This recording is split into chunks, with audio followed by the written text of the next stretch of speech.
Santiago capítulo 2 y vamos a estar leyendo solamente un versículo. Santiago capítulo 2, versículo 1 y vamos a estar yendo en esta noche a través de la primera mitad de este capítulo. Dice la palabra en el primer versículo: hermanos míos, que vuestra fe en nuestro glorioso Señor Jesucristo sea sin acepción de personas. ¿Por qué no lo leemos todos juntos? Dice: hermanos míos, que vuestra fe en nuestro glorioso Señor Jesucristo sea sin acepción de personas. Amén. Pueden tomar sus asientos.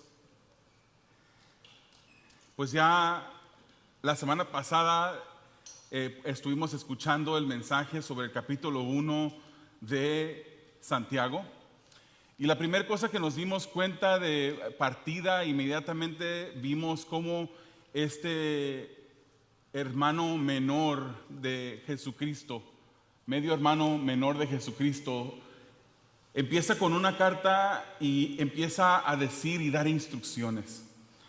Esta carta es una carta que está altamente llena o muy llena de dirección, de instrucción para nosotros como los creyentes. Por eso es que le llamamos una carta práctica. Una carta que nos enseña cómo es que nosotros debemos de vivir la vida cristiana. Decimos ser salvos, decimos tener esa fe salvadora en nuestras vidas. Entonces Santiago nos enseña si en verdad esa fe está dentro de nosotros. Nos dice, así es como la vas a vivir. Y este segundo capítulo no es la excepción. Y así estaremos viendo todo el libro. ¿Por qué? Porque este Santiago quiere que nosotros entendamos que nosotros no podemos vivir una fe sin obras.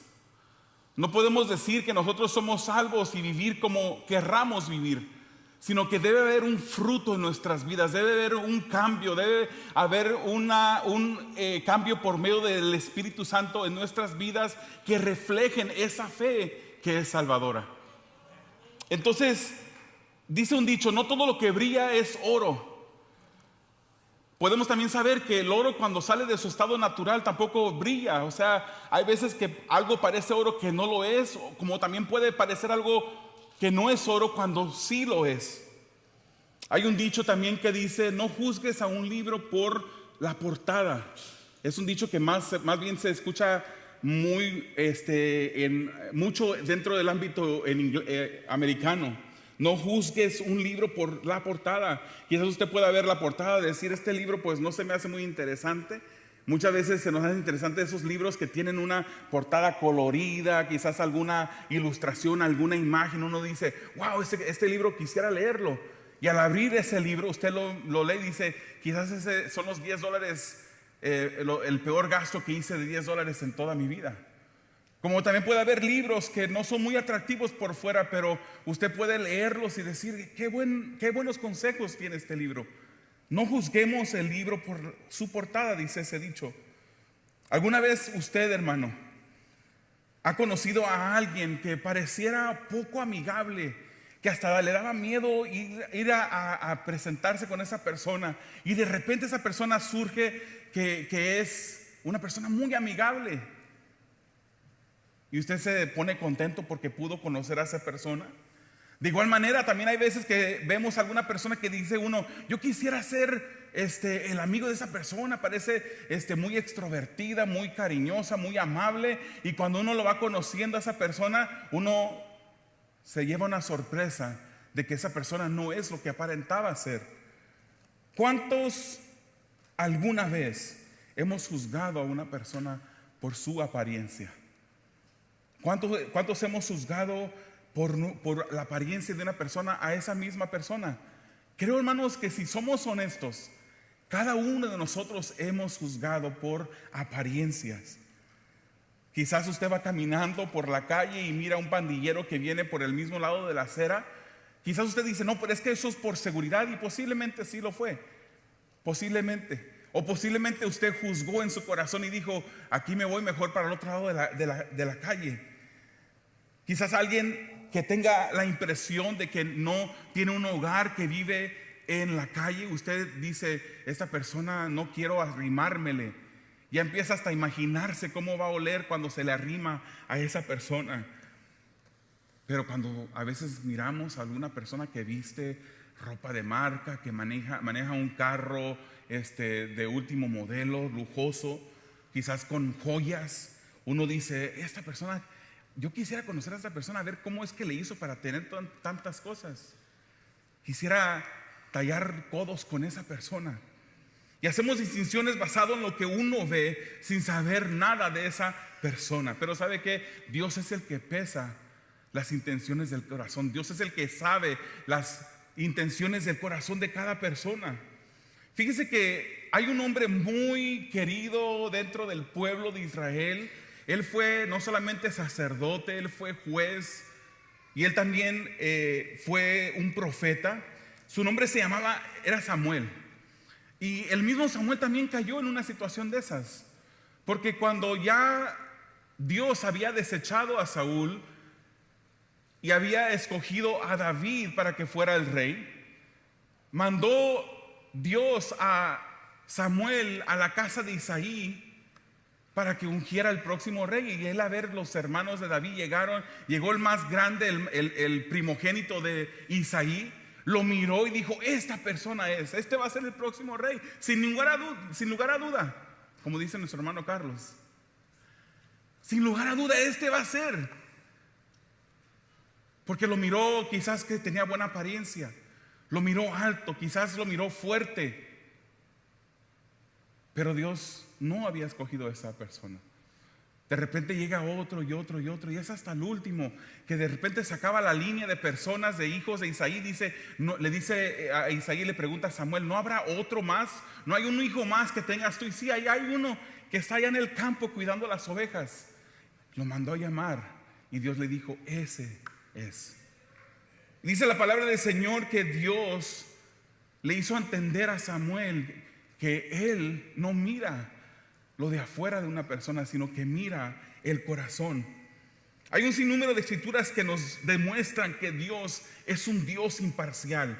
Ya Santiago en el primer capítulo afirma que en Cristo el rico y el pobre reciben una perspectiva diferente. El rico está pasando por una situación acomodada donde tiene dinero, pero sabe que si es cristiano, si tiene esa perspectiva nueva, sabe que esa riqueza es pasajera, que hoy tiene dinero, mañana no lo tendrá. Como también el pobre sabe que está pasando por esa dificultad en ese momento presente, pero tiene su esperanza y su vista puesta en aquella herencia que Dios le ha prometido, esa herencia que va a recibir. Entonces ambos se les acomoda la perspectiva. El propósito del libro de Santiago, como ya dijimos, es probar el punto de que la fe sin obras es muerta. Santiago ilustra áreas de nuestro diario vivir donde el Hijo de Dios, el creyente, debe mostrar el fruto de esa fe que lo salvó. Esta porción del capítulo 1 al 13, versículo 1 al 13, va a estar abordando este tema del trato que hay entre los cristianos. Y vamos a ser confrontados con la palabra, hermanos. Vamos a ser confrontados. Yo fui confrontado ya. Voy a seguir siendo confrontado con esta palabra. Esta porción aborda esto. Y es un tema, ¿saben qué? Que es muy importante para el Señor Jesús. Porque en Juan 17:21 Él dijo, para que todos sean uno. Él oraba a su Padre, le decía, Señor, que todos sean uno. Que todos los que me has dado sean uno, decía. Y fíjese el ejemplo y la comparación que hace. Como tú, Padre, oh Padre, en mí y yo en ti, que también ellos sean uno en nosotros, para que el mundo, fíjese, para que el mundo crea que tú me has enviado. La manera como nos tratamos el uno al otro, como creyentes, como hijos de Dios, va a reflejar, va a predicar, va a enseñarle al mundo que Jesucristo fue enviado. Como también podemos, por la manera como nos tratamos, traer vituperio a su nombre. y haber personas que nos van a mirar cómo nos tratamos y de decir, bueno, si para llegar a ser cristiano yo voy a llegar a ser así, mejor no. El actuar contrario a esto es un estorbo del evangelio de Cristo. Entonces Pablo también lo dice. Él en 1 Corintios capítulo 3 versículo 3 está hablando con una iglesia de Corinto que es una iglesia muy inmadura, donde había toda clase de problemas y situaciones atravesando esa iglesia. Y Pablo les dice, porque aún sois carnales, pues habiendo entre vosotros celos, contiendas y disensiones, ¿no sois carnales y andáis como hombres? Si el apóstol Pablo pasara por esta iglesia, ¿qué dijera de Cosecha? ¿Qué dijera de nosotros? Nos daría un halago diciendo, esta iglesia va bien, adelante, sigan como van, sigan amándose, sigan mirando el uno por el otro, siendo así imparciales como están haciendo. O nos diría como le dijo a Corinto. Mira lo que dice los primeros versículos, los primeros 4 versículos allí. Aquí nos habla de que no debemos de mirar la apariencia, no miremos la apariencia. Versículos 1 al 4 dice, repetimos el 1, hermanos míos, noten que vuestra fe en nuestro glorioso Señor Jesucristo sea sin acepción de personas. La Biblia de las Américas dice, hermanos míos, no tengáis vuestra fe en nuestro glorioso Señor Jesucristo como con una actitud de favoritismo. El versículo dice, porque si en vuestra congregación entra un hombre con anillo de oro y con ropa espléndida, y también entra un pobre con vestido andrajoso, dice la palabra, y miráis con orgullo al que trae la ropa espléndida y le decís, siéntate tú aquí en un buen lugar, pero luego decís al pobre, estate tú allí en pie, o siéntate aquí bajo mi estrado. ¿No hacéis distinciones entre vosotros mismos y venís a ser jueces con malos pensamientos? Santiago continúa con este tema de la vida práctica. ¿Cómo es que vamos a demostrar nuestra fe? Aquí nos empieza a decir cómo es que no demostramos la fe salvadora en nosotros cuando hacemos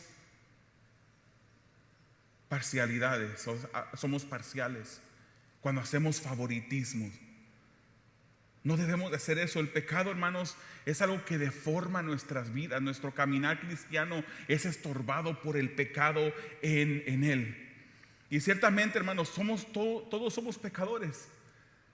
Todos seguimos pecando. Ya somos unas personas que hemos sido redimidas con la sangre de Cristo, pero nuestro caminar de santificación continúa. Día tras día el Espíritu Santo, a través de la oración, cuando usted se postra todos los días en oración, cuando usted lee la palabra todos los días, el Espíritu Santo va obrando esa santificación en usted. Usted ya ha sido justificado en el momento en que usted puso su fe en Jesucristo. Usted fue justificado, fue declarado inocente. La culpa de usted la pagó Jesucristo. Pero seguimos en este proceso de cambio, de santificación en nuestras vidas. Pero ese pecado, cuando le estorbamos al Espíritu, cuando no nos ponemos en búsqueda de Dios, ese pecado deforma nuestro caminar, mancha nuestro testimonio. Nuestra meta, hermanos, es parecernos cada día más a Cristo y que el Espíritu Santo elimine todo ese tipo de pecado en nosotros. Entonces, Santiago nos está diciendo, no podemos vivir una fe genuina, una fe completamente, si practicamos lo que no es de acuerdo con la fe.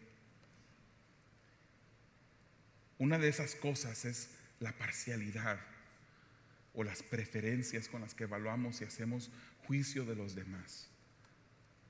Consecuencias de parcialidad. ¿Qué es lo que trae cuando hay parcialidad, cuando hay favoritismos dentro del cuerpo de Cristo? Eso causa separación. Eso causa desunión. Hay tristeza, hay dolor. Pero ¿sabe qué? Lo peor que hay es un desprecio a la voluntad y mandato de Dios. Porque Dios nos manda a no ser así. Y cuando lo hacemos estamos desobedeciendo ese mandato. Y Dios nos dice, sean imparciales, no haya en vosotros favoritismo. ¿Por qué? Porque Dios es así. ¿Qué no es esta nuestra meta? ¿No es la meta de nuestra santificación, parecernos cada día más a Cristo, parecernos cada día más a Dios? Santiago presenta un caso en estos primeros 4 versículos y él explica allí, ¿qué te parece si aquí, imagínense que aquí pasara eso? Por esa puerta ahorita entra una persona con una vestimenta lujosa, con muchos anillos en sus dedos. Quizás hoy en día se miraría un poquito diferente un hombre así, pero en aquel tiempo eso era una señal de estatus dentro de la sociedad. La sociedad romana daba un alto valor a esas personas, daba un alto valor al estatus de una persona, su posición, su procedencia, su familia, su nivel económico, cómo se miraba. Ellos vestían esos vestidos lujosos y se ponían anillos en sus dedos. Era una práctica común dentro de las personas y la comunidad que era rica. Entonces la iglesia, hermanos, es motivada a examinar la fe que viven a la luz de una acción que no debería de existir en ellos. La iglesia no debía vivir como la sociedad. Y fíjese hoy en día lo que estamos viviendo dentro de la iglesia. Hoy en día, en lugar de que el mundo sea influenciado, sea impactado por la iglesia, el mundo se ha metido dentro de las iglesias y está cambiando, está impactando las iglesias, está cambiando cómo se practica el cristianismo. La iglesia no debe de vivir como la sociedad vive. No se debe dejar de influenciar, sino que la iglesia debe ser diferente, debe ser la que impacte al mundo, como Cristo lo hizo. Él cuando vino impactó el mundo. Impactó al mundo de tal manera que hasta sus propios enemigos pudieron ver eso que había en él, que él no hacía parcialidad. Vemos en Mateo 22:16 que dice: y le enviaron los discípulos de ellos con los herodianos, diciendo: Maestro, sabemos que eres amante de la verdad y que enseñas con verdad el camino de Dios, y que no te cuidas de nadie porque no miras la apariencia de los hombres. No miras la apariencia de los hombres. Pudieron reconocer esa cualidad. En Deuteronomio 10:17 también nos dice que Dios no hace excepción de personas. Cuando nosotros vivimos una fe genuina, una fe que no discrimina, una fe que no hace favoritismo a alguien sobre otro, entonces estamos honrando a Dios. Entonces estamos reflejando a Cristo. Porque nosotros no miramos la apariencia. No deberíamos de mirar la apariencia. Porque no se trata de no se trata a una persona por lo que uno puede conseguir de esa persona. Pero si hacemos esto, Santiago nos está diciendo, nos convertimos en jueces con malas intenciones. Dios no mira la apariencia. Imagínense que Dios mirara la apariencia y nos hubiera salvado de acuerdo a quienes éramos. Dios en su misericordia nos salvó. Y aquí hay diferentes personas con diferentes testimonios, con diferentes cosas que han pasado. Pero Dios de igual manera nos amó a cada uno de nosotros, sus hijos.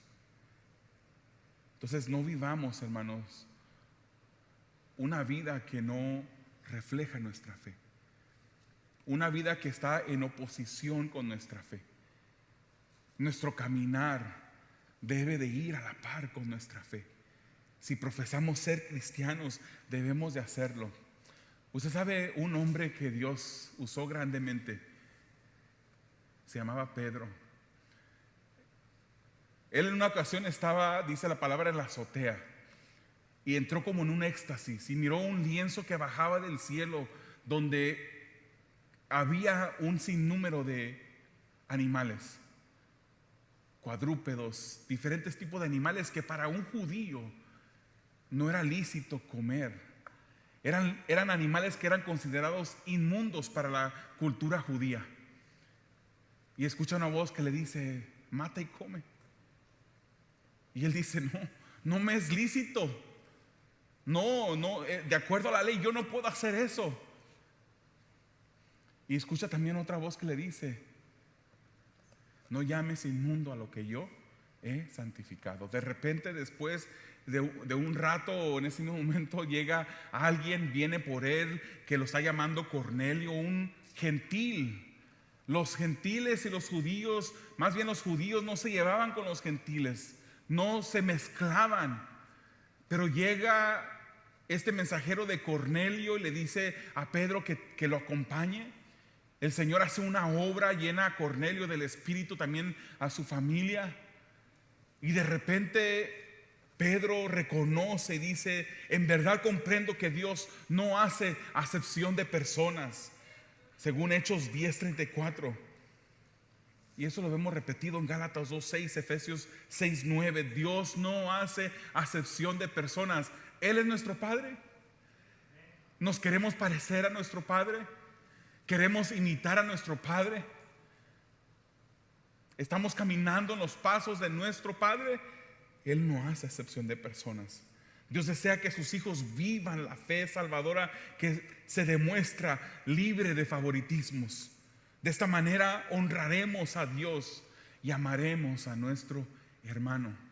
Se llama nuestro hermano, aquel que Dios salvó, aquel que también virtió su sangre por esa persona que salvó. Se llaman hermano. No se llaman primos, no se llaman amigos. Es nuestro hermano. Tenemos el mismo Padre. De esta manera vamos a honrar a nuestro Dios cuando amamos a nuestro hermano sin favoritismos. Entonces piensa, hermanos, ¿cómo reaccionará la próxima vez que se ha presentado con la tentación de ser parcial? ¿Cómo voy a reaccionar yo? Seguramente llegará el momento. Entonces debemos de vivir la fe sin favoritismos. Versículos 5 al 7 dice: hermanos míos amados, oíd, ¿no ha elegido Dios a los pobres de este mundo para que sean ricos en fe y herederos del reino que ha prometido a los que le aman? Pero vosotros habéis afrentado al pobre. No os oprimen los ricos, y no son ellos los mismos que os arrastran a los tribunales. ¿No blasfeman ellos el buen nombre que fue invocado sobre vosotros? Tenemos que mirar como Dios mira.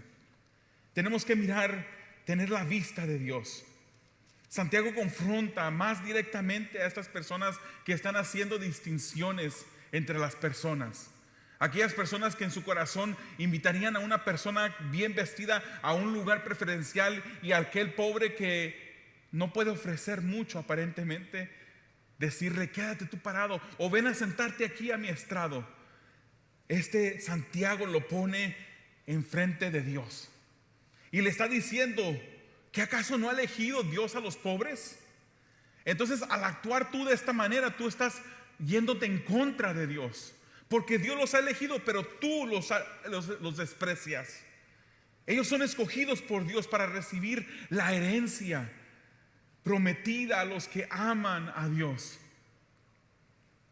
En lugar de favorecer al pobre que ama a Dios, la congregación había caído en una situación triste, donde favorecían a aquellos que eran ricos, aquellos que los llevaban a ellos mismos a los tribunales y blasfemaban el nombre de Dios. Qué irónico. Esto es tan irónico. Con las acciones la iglesia estaba probando a los que obraban sin piedad y menospreciaban a los que Dios había escogido como sus herederos. Quisiera invitarles a que levanten la mano y demuestren con esa mano levantada si usted ama a su hermano, pero no lo voy a hacer. No levante su mano. Mejor reflexionemos en esa pregunta. ¿Amamos a nuestro hermano como Dios desea que amemos a nuestro hermano? Usted seguramente pensó en una persona específica en este momento. Dijo: claro, yo lo amo. Yo lo amo. Pero ¿qué de las otras personas que quizás han sido difíciles? Que quizás ha sido difíciles de lidiar con esas personas. ¿Qué con esas personas? Seguramente hay amor, hermano. Yo no estoy aquí diciendo que usted no tiene amor. Pero ¿no son a veces algunas personas difíciles de amar? Y volteo para todos lados para que no estamos... El Señor me ha hablado, hermano, a mí. No debe haber favoritismo en mi corazón. No debe haber parcialidad dentro de mí. Debemos de obrar como Dios obra, amar como Dios ama.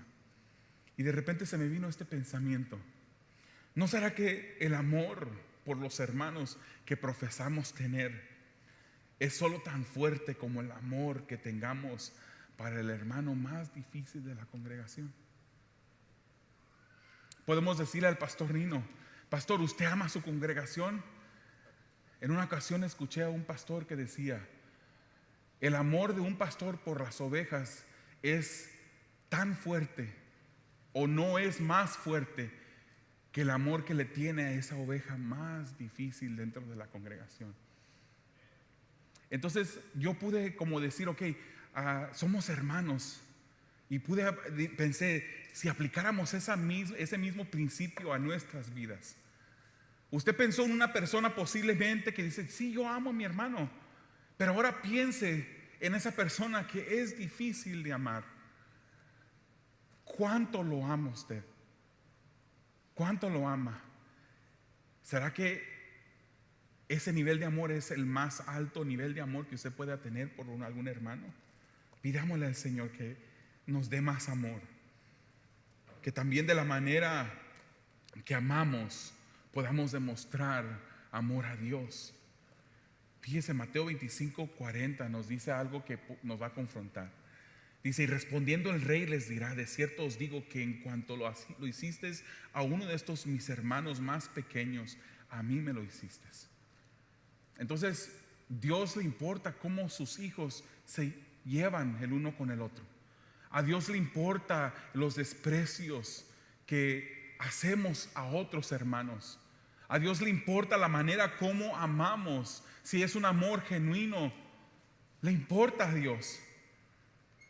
Evitemos violar ese amor, amando falsamente con imparcialidad. Y usemos el amor que Dios nos puede dar para amar.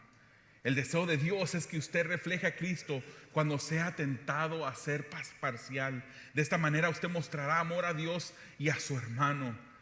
Pidámosle a Dios, hermanos, la ayuda para que estemos alertas cuando vengan esas situaciones de tentación a favorecer a una persona.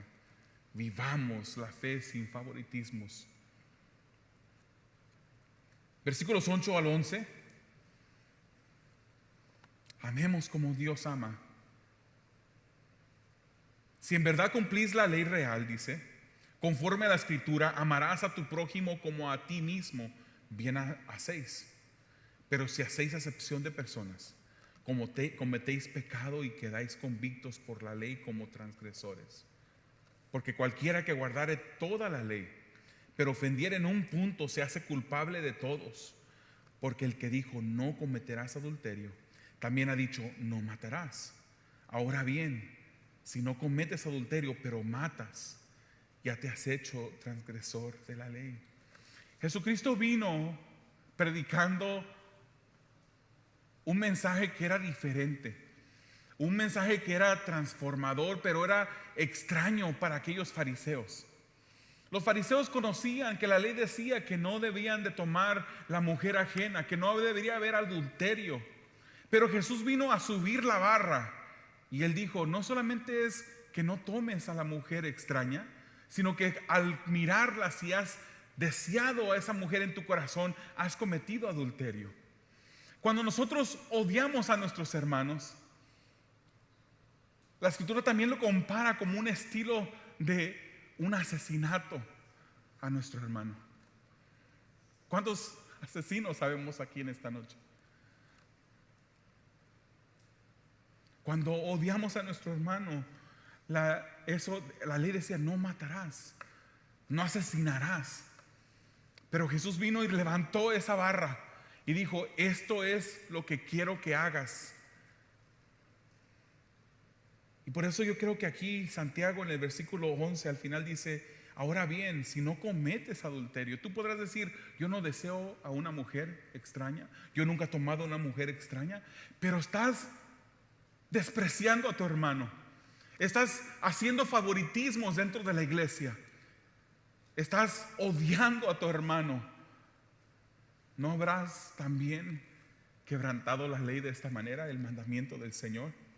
Santiago nos lleva a comprender que no debe haber pensar que hay diferentes niveles de hermanos. El prójimo es tu prójimo, tu hermano es tu hermano, tenga dinero o no tenga dinero. El deseo de Dios es que amemos como Él ama. El amor al prójimo es una señal de la verdadera fe, y el verdadero amor no da lugar a la parcialidad. Así es que el pueblo sabía y era instruido que ya no estaba sujeto a la ley. Cristo ahora era el ejemplo a seguir, y Él es quien había pagado el precio, haciéndonos libres de la condenación de la ley. Sin embargo, Santiago reconoce que hay un valor en los principios de la ley.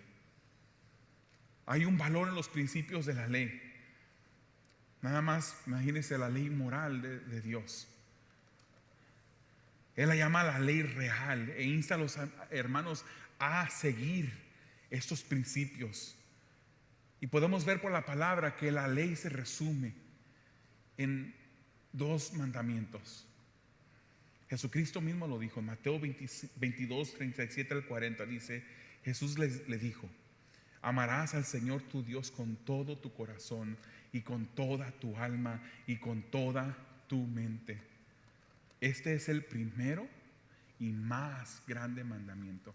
No hay nadie más alto que Dios en nuestro corazón. No debe de haber nadie a quien amemos más que a Dios. Pero el versículo 39 dice: y el segundo es semejante: amarás a tu prójimo como a ti mismo. Amarás a tu prójimo como a ti mismo. Amarás a tu prójimo como a ti mismo. De estos 2 mandamientos depende toda la ley y los profetas. La intención, el espíritu de la ley es que nos amemos los unos a los otros. Santiago usa 2 ejemplos ahí del adulterio y del asesinato, que son violaciones a estos mandamientos de amar. Pero también lo es menospreciar a nuestro hermano, el practicar la parcialidad de manera habitual, el hacerlo algo intrínseco dentro de nosotros. El obedecer a Dios no es el asesinar uno a nuestro hermano, el odiarlo a nuestro hermano.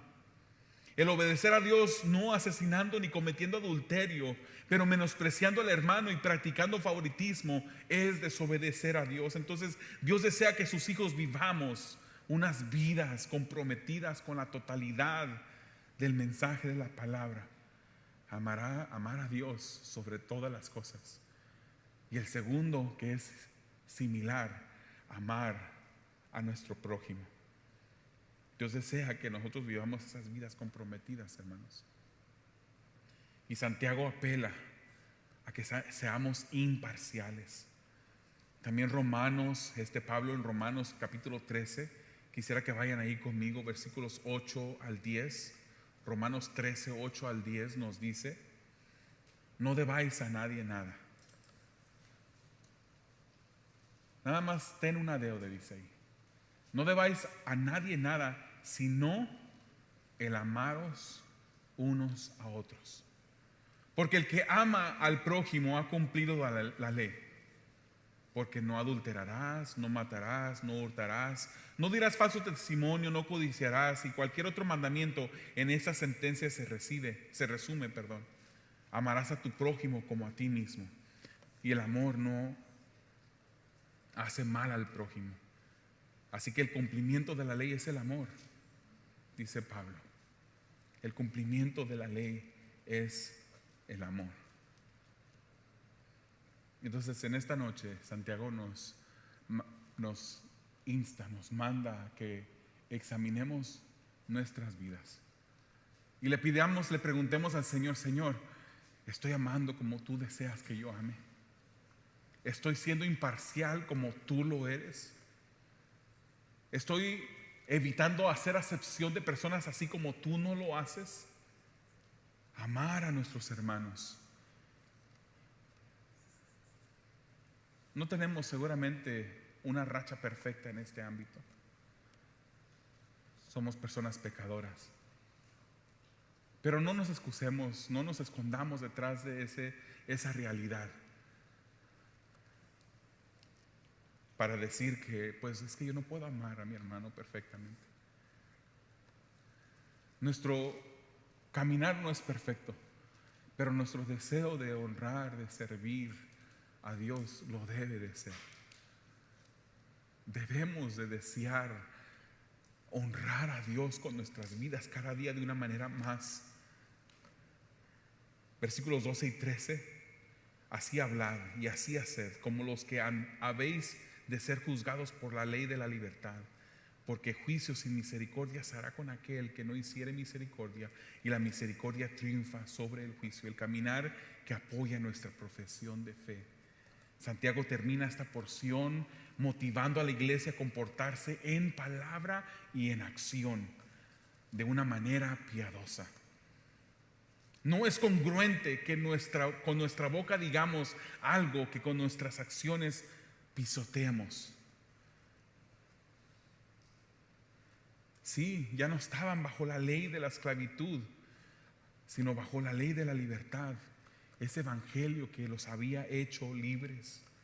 Entonces ya no tenemos que amar para ser salvos. Ahora amamos porque somos salvos. Si somos salvos, amamos. Si vivimos una fe genuina, amamos. Y el amor que Dios nos manda a hacer es libre de parcialidades, libre de favoritismos. El creyente muestra misericordia por la fe salvadora que ha recibido, y por esa fe salvadora que ha recibido será victorioso en la hora del juicio. Termina diciendo Santiago en el versículo 13. Vivamos nuestra fe, hermanos. Vivamos una fe genuina. Gálatas 2:20: con Cristo soy juntamente crucificado, y ya no vivo yo. Cuando usted ve a esa persona difícil dentro de la congregación venir, diga: yo estoy juntamente con Cristo crucificado. Ya no vivo yo. Que muera todo tipo de parcialidad en mí. Quiero darle lugar al Espíritu de Dios. Ya no vivo yo, mas vive Cristo en mí. Y lo que ahora vivo en la carne, lo vivo en la fe. Lo vivo, tenemos que vivir nuestra fe. Lo vivo en la fe del Hijo de Dios, el cual me amó y se entregó a sí mismo por mí. Dios desea que nuestro caminar coincida con lo que profesamos ser, sus hijos. ¿Qué hay en nuestras vidas que es contrario a lo que profesamos hacer? ¿Qué parcialidades hay en nuestras vidas? ¿Qué otras cosas hay en nuestras vidas que Dios no quiere que existan? Y que debemos de pedirle al Señor que salgan esas cosas, que podamos cambiar nuestra dirección para poder vivir la fe sin favoritismos. ¿Qué parcialidad visible u oculta? Le voy a invitar a que cierre sus ojos e incline su rostro y reflexionemos sobre estas preguntas. ¿Qué parcialidad visible u oculta existe en nuestra vida que trae deshonra a Dios? ¿Por qué no se toma unos instantes y le pregunta, le pide ayuda al Espíritu Santo para que quizás hay algún pecado oculto que necesite ser revelado? Pidamos perdón. Pidamos a Dios que nos limpie. Pidamos a Dios que cambie nuestro corazón. ¿En qué área de nuestras vidas no nos estamos oponiendo directamente a Dios? ¿Qué es lo que estamos haciendo que deshonra a Dios, que Dios no quiere en nosotros? Pidamos al Señor que nos revele y nos cambie.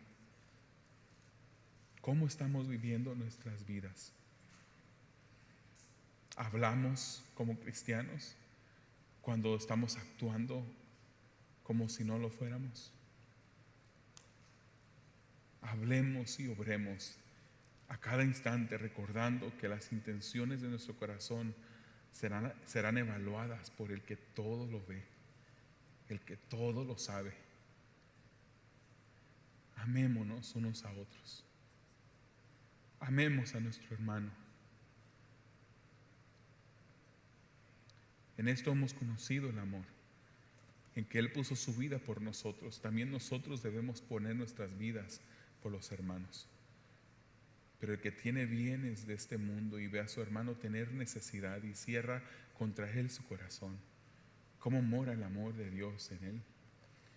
Hijitos míos, no amemos de palabra ni de lengua, sino de hecho y en verdad. Y en esto conocemos que somos de la verdad y aseguraremos nuestros corazones delante de Él. Amado Dios, ciertamente esta palabra confronta nuestras vidas, confronta nuestro accionar, confronta nuestros pensamientos, nuestros sentimientos. Te pedimos perdón, Señor. Te pedimos perdón y ayuda, Padre, porque tú puedes darnos esa ayuda que necesitamos, Señor. Ayúdanos a perdonar. Ayúdanos a amar. Ayúdanos a ver a nuestro prójimo como tú lo miras, Señor. Que podamos honrarte, no solo de palabras, sino de hechos. Que podamos vivir unas vidas, Señor, que reflejen la fe que profesamos tener. No porque querramos hacer algo para que la gente pueda elogiarnos, para que la gente pueda reconocer algo en nosotros, sino porque te queremos honrar a ti, Señor, porque queremos obedecerte a ti. Amado Señor, tú conoces a cada persona, Padre, aquí que en este lugar que no te conoce. Yo te pido, Señor, que tú hables a su corazón. Yo te pido, Señor, que esta persona, aunque no entienda el por qué, Señor, que tú tomes su corazón, le atrapes, le cambies, Señor, y le des vida. Te lo pedimos, Señor, en el nombre de Jesús. Amén.